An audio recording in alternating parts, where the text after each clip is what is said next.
अदाब अर्ज़ है। रिपोर्टर्स 21 में आपको खुशामदीद कहते हैं। मुस्तफ़ा आमिर केस आजकल हर जगह चौराहों पर, चौबारों पर, होटलों पर, घरों पर उसके ऊपर गुफ्तगू हो रही है। साहिर लुधियानवी ने क्या खूब शेर कहा था, जुल्म फिर जुल्म है, बढ़ता है तो मिट जाता है, खून फिर खून है, टपकेगा तो जम जाएगा। और किसी ने सच कहा था कि खून जो है वो छुपाए नहीं छुपता, और आप कितना ही छुपाने की कोशिश कर लें, ये चीज़ नहीं मुमकिन है कि आप नाहक किसी का खून करें और वो छुप जाए।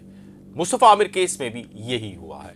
मुस्तफ़ा आमिर केस में हम खासा लेट आए, लेकिन इसकी वजह ये थी कि उस वक्त प्रोपेगेंडा के तौर पे या जो अपना माल बेचने के लिए बहुत कोशिशें हो रही थीं और बहुत ऐसी बातें की जा रही थीं जिनका हकीकी तौर पे कोई इल्म नहीं था। लिहाजा तस्दीक के बिना कोई बात चलाना ना मुनासिब था। बात करते हैं मुस्तफ़ा आमिर केस में। ताज़ा पेशरफ सिटी कोर्ट से हुई है, जहां पर खबर कुशाई का हुक्म दिया गया है ताकि इस बात की शनाख्त की जाए कि हब के इलाके से मिलने वाली लाश वाकई में मुस्तफ़ा आमिर की है भी या नहीं है। और ये कैसे होगा? ये पोस्टमार्टम रिपोर्ट से होगा। डीएनए की सैंपलिंग ली जाएगी, जो उनकी वालदा का पहले ही ले लिया गया है, और उसके बाद डीएनए की सैंपलिंग उन तमाम चीज़ों के साथ ये जो मुस्तफ़ा आमिर की डेड बॉडी है इसकी शनाख्त की जाएगी। इससे कबल कातिल अरमगान जो हैं वो इस हवाले से कई बयानात तब्दील कर चुके हैं, और इसी उनके बयानात तब्दील करने के बायस ही जो है बहुत ज़्यादा स्टोरीज़ भी थी, फैली हुई थी कि कोई, हालांकि जो उन्होंने एक जो बयान जो हमारे पास पुलिस ऑफिसर्स तक पहुंचा है, तो उन्होंने ये कहा था कि उन्होंने ये जो डेड बॉडी है वो नदी में बहा दी थी। अब बात करते हैं इस पूरे केस के हवाले से, और शुरू से लेकर आखिर तक जो अभी तक ये केस कहाँ पर है इस हवाले से बताते हैं, बिना कुछ ज़्यादा किए और बिना कुछ कम किए। पहले बताते हैं कि मुस्तफ़ा कौन है। तो मुस्तफ़ा आमिर बुनियादी तौर पर एक नौजवान है 24-25 साल का, जो कि अब उसको कह लें गलत सोहबत में पड़ गया या दीगर मामलात की वजह से उसके ऊपर अदालत में भी एक केस जो है वो ड्रग्स के हवाले से था, और वो शामिल तफ्तीश भी रहा मुख्तलिफ मौक़ों पर, और एएनएफ ने भी उसको इन्वेस्टिगेट किया है माजी में। इसके साथ साथ अरमगान की बात करें तो इनका भी एक प्रीवियस रिकॉर्ड है इस हवाले से, ड्रग्स के हवाले से और इन तमाम मामलात के हवाले से, और पुलिस के पास इनका भी रिकॉर्ड मौजूद है। जो अब शेराज हैं जिनका 21 फरवरी तक रिमांड हुआ है, उनका अब तक कोई नहीं है। ये तो था इन 3 अफराद का बैकग्राउंड जिनके पर अभी तक कहानी घूम रही है। एक लड़की हैं जो इस वक्त मुल्क से बाहर हैं, बैनुल मुल्क हैं, और उनके ऊपर उनकी वालदा मुस्तफ़ा आमिर के इल्ज़ाम लगाती हैं। बुनियादी तौर पर इस वक्त तक उनके जो स्टेटस है वो एक स्टूडेंट का है, इनका कोई क्रिमिनल रिकॉर्ड नहीं है, और दावा किया जा रहा है कि मुबैना तौर पर वो ड्रग्स लेती थी और उनकी दोस्ती थी मुस्तफ़ा के साथ, और मुस्तफ़ा की वालदा ये इल्ज़ाम लगाती हैं कि वो उनको यूज़ करती थी और उनसे पैसे निकलवाती थी। ताहम इस हवाले से ये भी एक दावा है कि ये कहानी को एक नए मोड़ की तरफ मोड़ने की कोशिश की जा रही है कुछ लोगों की जानिब से, और कुछ लोगों को बचाने की कोशिश की जा रही है। इन तमाम इशूज़ के ऊपर बात करने हैं, लेकिन अब सबसे पहले आते हैं कि ये वाक़या पुलिस के पास कैसा आया। पुलिस ने 8 फरवरी को एक जगह छापा मारने गई जहां पे उनको शक था कि नौजवान मुस्तफ़ा को अगवा करके रखा गया है, तो वहां से उनको शदीद मुज़ाहमत का सामना करना पड़ा। शदीद फायरिंग की गई, और फायरिंग जिस तरह की जा रही थी, तो जो मुकाबले में मौजूद पुलिस एहलकार थे, जिसके अंदर डीएसपी भी शामिल थे और दीगर लोग थे, उनमें से कुछ से बात हुई तो उनका कहना था कि हमको लग नहीं रहा था कि ये कोई एक शख्स फायरिंग कर रहा है। और इस जो हमें इब्तिदाई तौर पे हमने मालूम करने की कोशिश की तो हमें शुरू में यही मिला जैसे कि यहाँ पे एक से ज़्यादा लोग मौजूद हैं। ये वो मुल्ज़िम की तरफ से भी यही कोशिश की गई कि प्रिटेंड किया जाए कि ज़्यादा लोग मौजूद हैं। ताहम इस पूरे मुकाबले के बाद जहाँ एक डीएसपी और एक एहलकार ज़ख्मी हुए, उनको गिरफ़्तार कर लिया गया। उनको गिरफ़्तार करके, ये अरमगान थे जिनको गिरफ़्तार किया गया, और अरमगान को उसके बाद कस्टडी उनकी ले ली गई। दूसरे अरमगान को जब इंसदाद दहशतगर्दी की अदालत में पेश किया गया तो पुलिस की जानिब से रिकॉर्ड अच्छा नहीं था। कुछ साबिक पुलिस ऑफिशल्स ये कहते हैं कि उनके रिकॉर्ड पे ये मौजूद है बयान कि वहाँ पे भी अरमगान को बहुत अच्छे से रखा गया। अब इसमें पैसों का मामला था, उनका रसूख का मामला था, या जो भी मामला था, और जब उनको पेश किया गया तो इस कदर अच्छी पुलिस की तैयारी नहीं थी कि उनका रिमांड भी नहीं मिल सका। इस हवाले से भी कुछ लोग इल्ज़ाम लगाते हैं कि फाजिल जज से जो है उनकी मुलाकात हुई, उनके कुछ लोगों से, उनके वालिद से, जो कि मुनासिब नहीं थी। ताहम अदालतों में मुलाकात होना ये इशू नहीं है, ये बिल्कुल डिफरेंट मैटर है। अब इंसदाद दहशतगर्दी के उस अदालत के जज को भी तलब कर लिया गया है सिंध हाई कोर्ट में। अब बात करते हैं जनाब इस पूरे वाक़े की जो उनकी वालदा की जानिब से बयान किया गया और पुलिस ऑफिशल्स की जानिब से बयान किया गया, जो उसमें मुश्तरक बातें थी वो मैं आप तक रखता हूँ। 6 जनवरी को मुस्तफ़ा लापता हुए।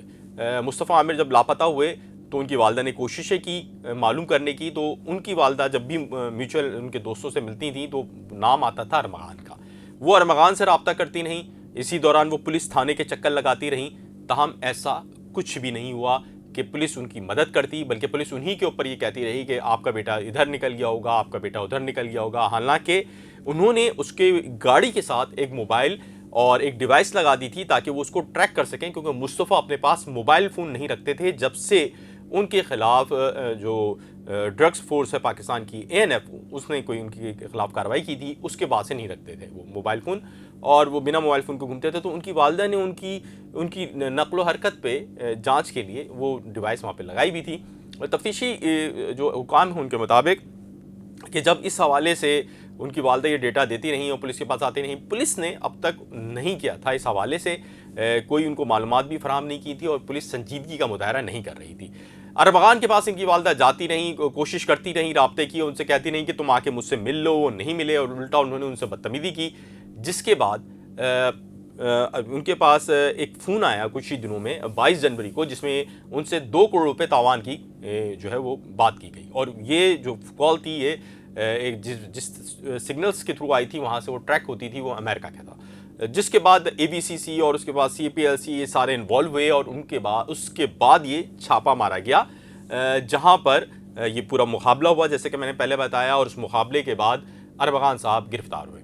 अरमगान के गिरफ्तारी के बाद जब इन्वेस्टिगेशन हुई तो पता चला, और जो तफ्तीशी हुकाम ने अपने काम किया, और इस दौरान एक और जो कानून नाफिज करने वाला इदारा भी इसमें शामिल हुआ।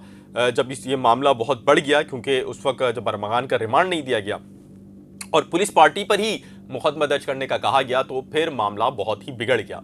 पुलिस की सुबकी हुई और उसके बाद बहुत सारे दीगर एलिमेंट्स भी, दीगर अनासर भी इसमें इन्वॉल्व हुए इस केस के अंदर। और इसी दौरान फिर तफ्तीश में पता चला कि अरमगान के साथ वक़ुआ के दिन शिराज भी था। तो फिर शिराज को ट्रैक किया गया और फिर शिराज को जो है वो मैंने जैसे बताया कि एक और कानून नाफिज करने वाला इदारा भी इसमें शामिल हुआ। तो उनकी इन्वेस्टिगेशन पर शिराज गिरफ्तार हुआ, और फिर शिराज ने जो कि उसके मुताबिक, शिराज के बयान के मुताबिक, जो कि उसने इंसदाद दहशतगर्दी की अदालत में भी बात की है और जो उसने पुलिस अफसरान से भी बात की कि वो खुद जो है इस बोझ को बर्दाश्त नहीं कर पा रहा था। मुस्तफ़ा से उसका भी थोड़ा बहुत अच्छे मरासिम थे, गो कि वो बचपन का दोस्त था अरमगान का, लेकिन मुस्तफ़ा से भी उसकी अच्छी दोस्ती हो गई थी। तो वो उसने कहा कि अगर नहीं आती, पुलिस नहीं पकड़ती, तो शायद मैं खुद भी आ सकता था पुलिस के पास। ताहम उसने बताया कि अरमगान को जो है वो बुलाया गया था, अरमगान ने मुस्तफ़ा को बुलाया था और मुस्तफ़ा वहाँ गया था। उसकी एक ऑडियो भी आई भी है जिसमें मुस्तफ़ा कह रहा है कि मैं जा रहा हूँ, मैं इसको अपने तरीके से डील करूँगा, लेकिन अरमगान कुछ और ही मंसूबा बनाया बैठा था। जब तलब कलामी हुई तो मारपीट शुरू हो गई और उसके बाद जो है इनको वहाँ से मार दिया गया और उसके बाद उनको हब ले जाया गया, और हब ले जाने के बाद वहाँ पर उनको मार के उनको जला दिया गया, जो कि अब तक की इन्वेस्टिगेशन में सामने आया है। लेकिन ये झगड़ा किस बात पे हुआ था? बहुत सारे लोग कह रहे हैं कि ये झगड़ा उस लड़की के मामले पर हुआ था। ताहम जो हमारे कुछ सोर्सेज हैं वो ये कह रहे हैं कि सिर्फ झगड़ा का मामला लड़की का नहीं था, बल्कि उन कुछ पैसों का भी था, जिसमें गालिबन वो ड्रग्स की अमाउंट थी, जो कि न्यू ईयर नाइट के हवाले से मामलात हुए थे, और उस पे भी ये मामला बिगड़ा हुआ था। सिर्फ उस लड़की का मामला नहीं था।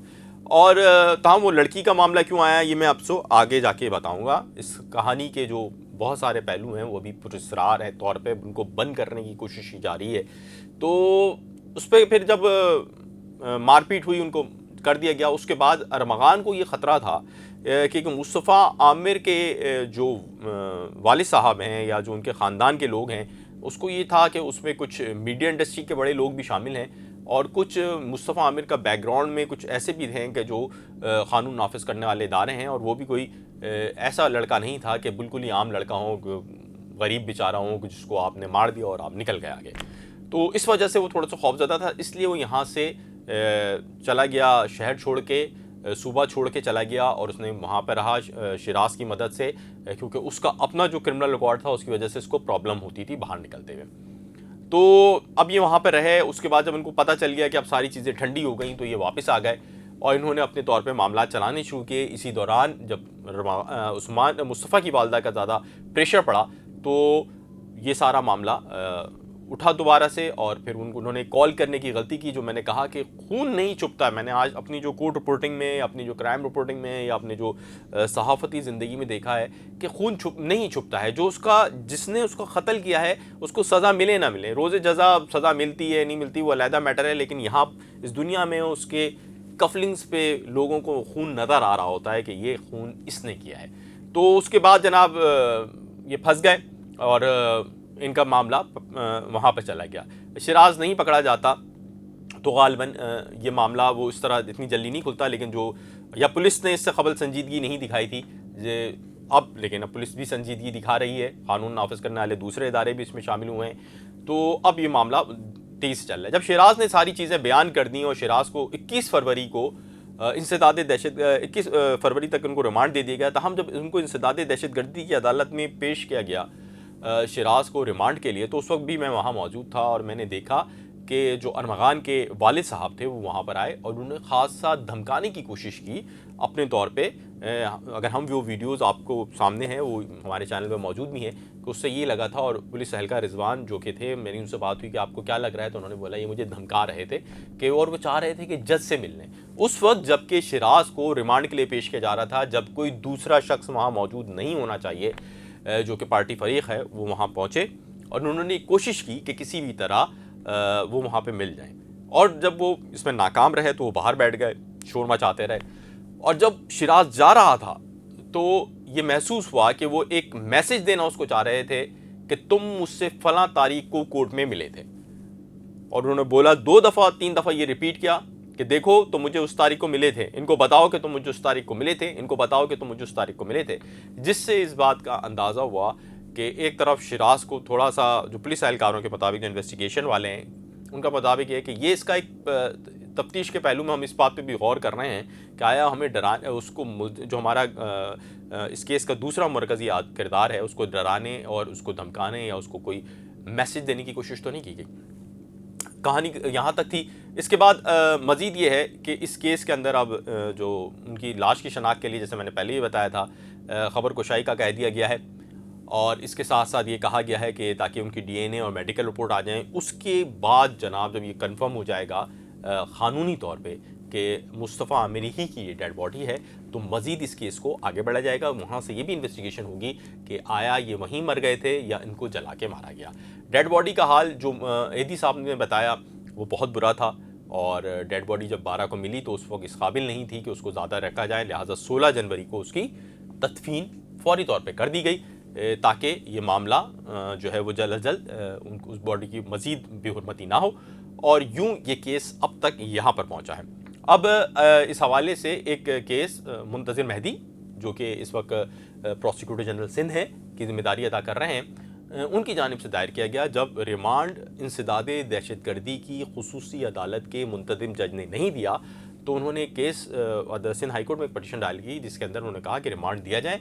और उन्होंने पूरे बताया कि भाई जब डीएसपी पुलिस एहलकार ज़ख्मी तो आया, किस वजह से रिमांड नहीं दिया गया। उनका ये कहना था हमें मतलूबा दस्तावेज़ात भी फराहम नहीं की गई जो कि हमें दी जानी थी ताकि हम यहाँ पर अदालत में रखते और हम उनसे इस सिंध हाई कोर्ट से कोशिश करते कि उसका रिमांड के हवाले से बात की जाए। जिस पर अदालत ने इंसदाद दहशतगर्दी की अदालत के खुसूसी जज को, जो फाजिल जज हैं, उनको भी बुला लिया है रिकॉर्ड के साथ। इसी तरह रमगान भी अदालत में पेश होंगे और अब ये केस एक नया रुख अख्तियार कर गया है। इस केस के हवाले से एक पहलू जो मैंने पहली वक्त से बोल रहा था कि एंड में आपको बताऊंगा।